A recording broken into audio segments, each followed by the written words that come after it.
So this is the first of our little clubhouse chats where we talk random things from our worst audition experiences to rants about West Bromwich Albion or Leeds. I can imagine a lot of those coming up. State of the sporting world. Yeah, it's nice though. It's nice we're in the clubhouse. It's freshly cleaned after a busy couple of days. Rob, you've got a drink there. What are you drinking? Just got a nice glass of Tizer. What are you drinking? Tizer? Mm. I'm a bit jealous now. I went for the dandelion and burdock. Tizer looks nice there. Yeah, fresh, it's nice and refreshing. Yeah, my dad loves a dandelion and burdock. I'm a big fan. It's like a proper OG Dr Pepper, really, isn't it? Really nice. What are you eating there? You're nibbling away. Eating beef Space Raiders. Next question. What you got? Beef Space. Oh, I'm on Seabrook Crinkle Cut beefy. I love Classic. a beefy. It's very hard to get hold of them these days, so it's quite very difficult. true, actually. What have you got there, James? James, Nibbling what on, have you got? James. I got a nice pickled onion Space Invaders and a nice little glass of cranberry juice. It's good for the throat, you see. Oh, Is the roof of your mouth throat, bleeding, I is thought. Yeah. After good for cystitis as well, James. I don't know if you're struggling. Hey, how are your waterworks, James? Are they all right? good flow today. Good stuff. Perfect. Good. Pleased. Well, today we thought we'd just, we referred to it in a couple of the episodes so far, but just about how we came together, Jack, and our experiences of working together. It's quite a rich tapestry of history, actually, isn't it? Yeah. What's your first memory of that day? When was it? So it was back in, I think, 1995-ish. Does that sound about right? Or no? No, I was at university then. 2005, 6. 1995, I'd have been 3 years old, so I'd have been worried if you were following you around at that point. But I think it was around about 2005. It was. I was a member of the Young Rep Theatre Company from the Birmingham Rep, and our director, who we all adored, left halfway through production of. It was Just So, wasn't it? Yeah, brilliant. So that's Just So, musical. Based on the Rudyard Kipling poems, right? Styles and Drew, is it Styles and Drew? They wrote the musical, yeah. Really good show, actually. Very underperformed. It is actually a good show. Yes, it is. Some of their stuff's quite good, actually.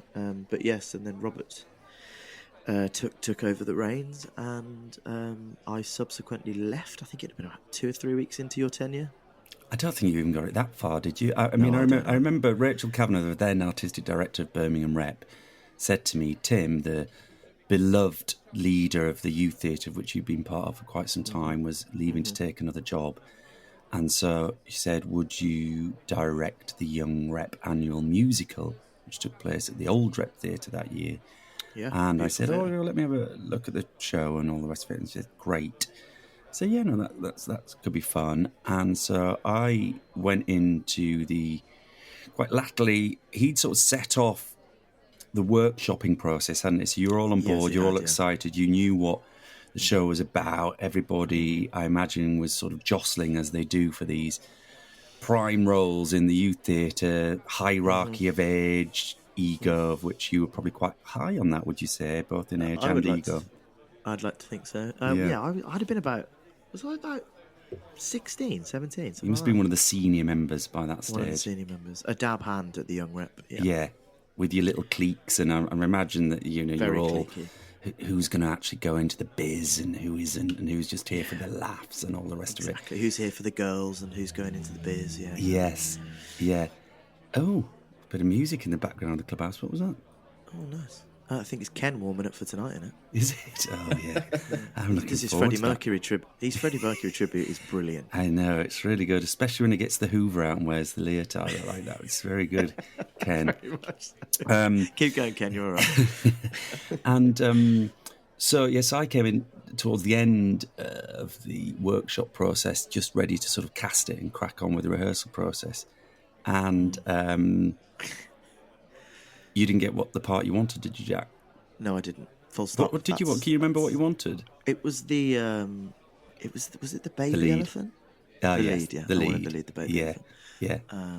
And well, it had been cast, I think, a week or two before you'd started, and the guy who got the part of baby elephant, This is the week after it had been cast. Emails had been sent out, or letters been sent out, whatever. And I remember going into the rehearsal room for the first week before we started, as we were about to do the read-through, and I walked in the room and everyone was like, "Hey man, good to see you." And then I think his name is Glenn.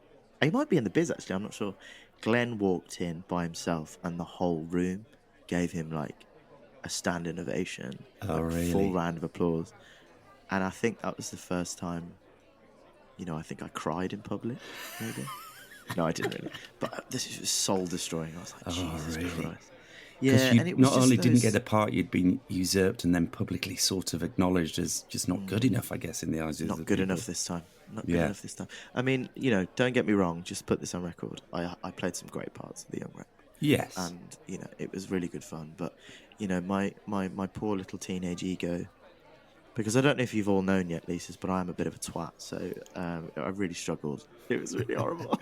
It was so hard. And so being the team player that you are, the one that doesn't make that sort of final squad, what was your reaction? I subsequently left the youth theatre when Rob, I think it must have been your first or second week. Yeah. I remember going up to you and saying, I'm out. I'm tapping out, bro. Yeah, I think with some sort of feeble excuse. Oh, yes. Didn't you take your buddy with you? Didn't you take your cliquey friends with you as well? Didn't you also? Did you do me and Alex left. Yeah. Me and Alex. I think it was Alex. Or he might have stayed. I can't remember. But a couple of us left. Yeah. And, it was very much... you lost the dressing room before you had the dressing room. It was. It was like sort of being the stepfather to a beloved father who sort of died in tragic circumstances, and you come in and there's loads of kids who are just desperately missing their father, and you come in and try and be fun and cool and no one's interested. That's how it felt from my point of view. Who's this guy? Who the hell is this guy? Anyway, it was super production in the end. Did you I saw it. I went. I saw it. Did you regret not being part of it in the end? I've still got notes, actually, to be fair. 15 years on. We can pick those up another time. No, it was good. Did you? And some of the people in that group were great, and they're in the biz now. Are they? But did you enjoyed it at the Rep? Didn't you? It's a great place.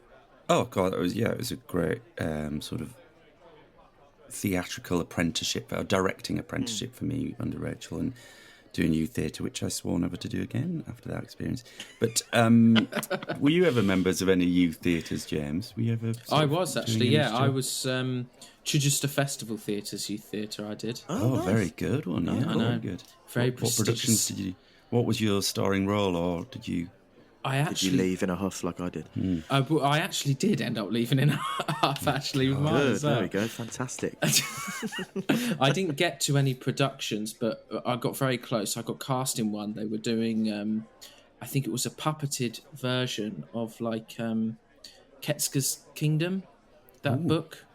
That you used to study in school, but they were going to use like animal puppets and sort of things like that. Yeah. And I was cast not in a main role, but in like a role with lines. And just as they were about to start rehearsals, I had like a family like death, not that great. So I was like, I can't do it now. I've got stuff to deal with. But could I have a ticket and go see it when it's done? And they're like, no.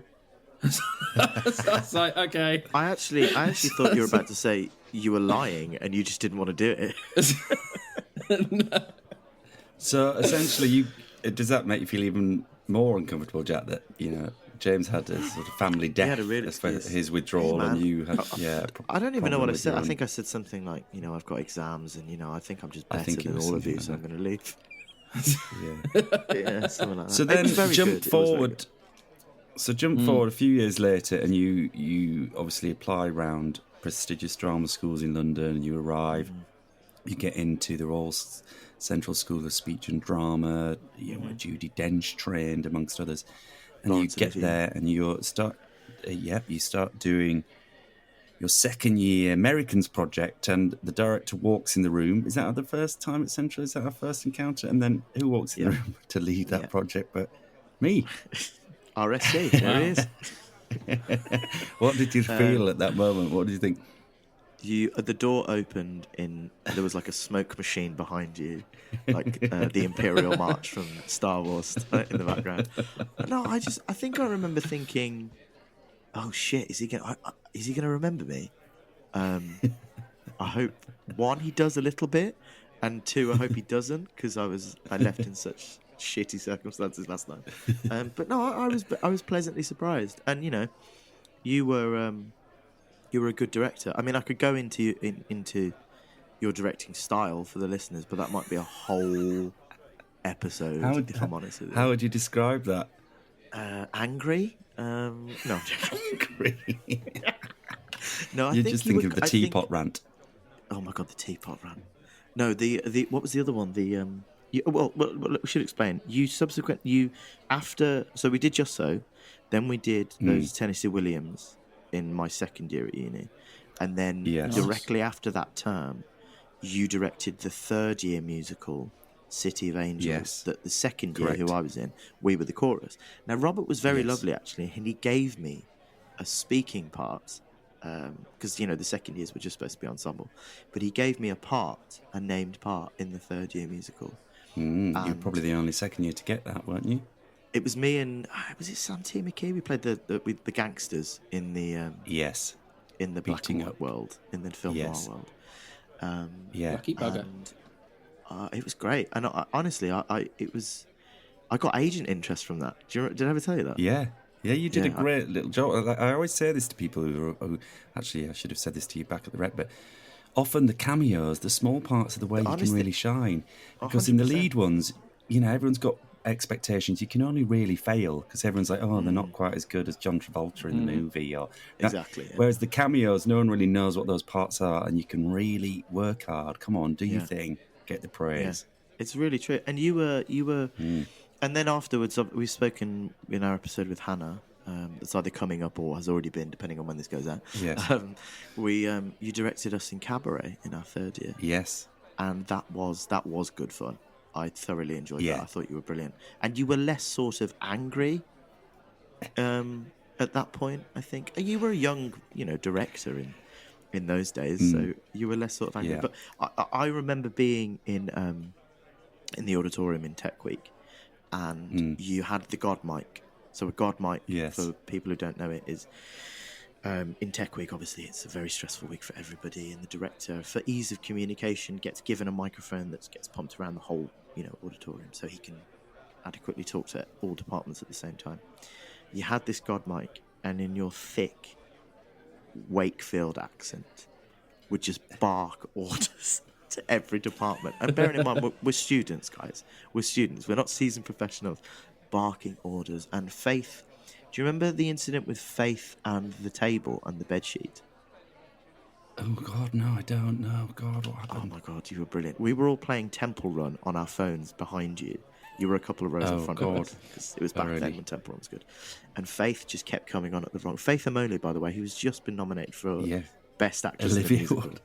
Olivier Award nominated, Faith Amole. She was great in that show as well. I missed it. I really should have seen it. And you were just barking orders at her because she just couldn't get the right timing. And, I mean, it was kind of stressful for her and probably stressful for you. But me and my friends absolutely loved it. We were pissing ourselves. This Rob Shook was just going absolutely mental. It was great. But you were great. I thought you did a fantastic job.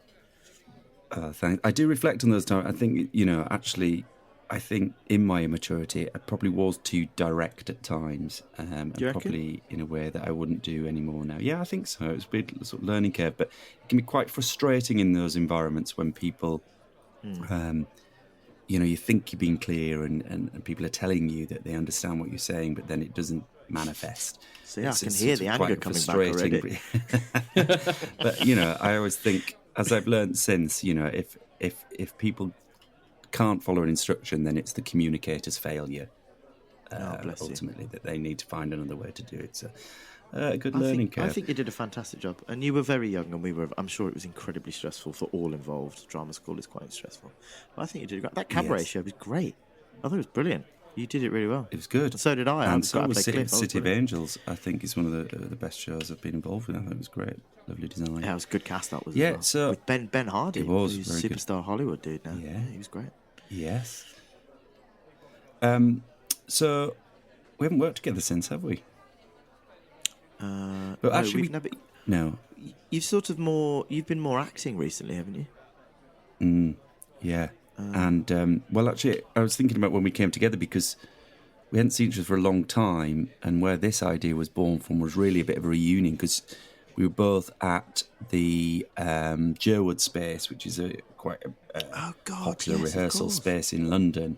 Yeah. And you were downstairs rehearsing Dear Evan Hansen, and I was upstairs rehearsing a play called Prism, which starred Robert Lindsay. It's about a cinematographer, a very, very famous cinematographer called Jack Cardiff. Great play. But we were in the same building, and I popped into your rehearsal room to say hi. And you did. You sort of poked your head around the door, and I lunch sort or of beer or something.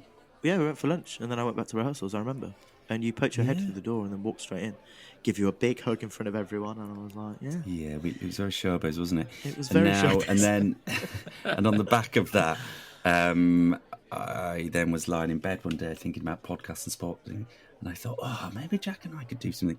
And here we are, 18 years later. It's taken a while. It's taken to get. We'll get there. But I was thinking, actually, a good question would be, maybe James could get in on this. If we were to work again in an acting environment, not you directing me, and I'm certainly never going to direct adaptations. Yeah. What kind of parts do you reckon we could play, James? Do you reckon he's probably old enough to be my dad now, isn't he? You could do. We could do a sort of British version of Breaking Bad, perhaps. Oh, yes. Hey, yes. Yeah. Oh, my God, that's actually a really good idea. The stage version of Breaking Bad. Yeah. It's very popular, transitioning big sort of TV or film show. Stranger Things, the play is about to come out. Yeah, maybe we should pitch Breaking Bad. That'd be a great show. Yeah, because you are... What's the name of the character who's the young... I'm assuming you're Jesse pitching Pinkman. Jack as Jesse Pinkman. Yeah. That's quite good casting. I'll shave all my hair off. I could be the crazy method. That'd be all right. Yeah, I think that'd be good. To be fair, though, I think you, Rob, would be really good as the lawyer, Saul Goodman, if you've watched it. The sleazy lawyer. Yes. The sleazy lawyer. The sleazy lawyer, ladies and gentlemen. Sleazy. Ken's nodding over there, setting his band stand up. Notice I'm not Bryan Cranston level. You've obviously decided that.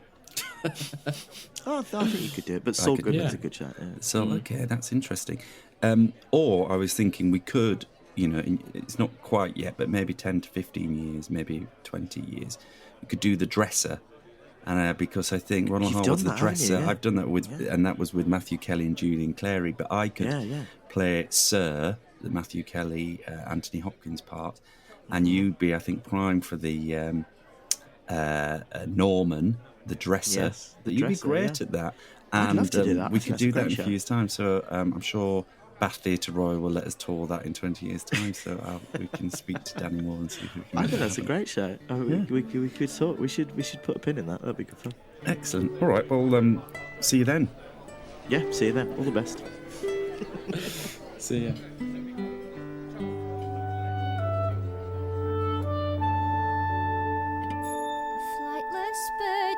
By without the flight, but still I'm hoping that someday I might. He made me feel I could soar.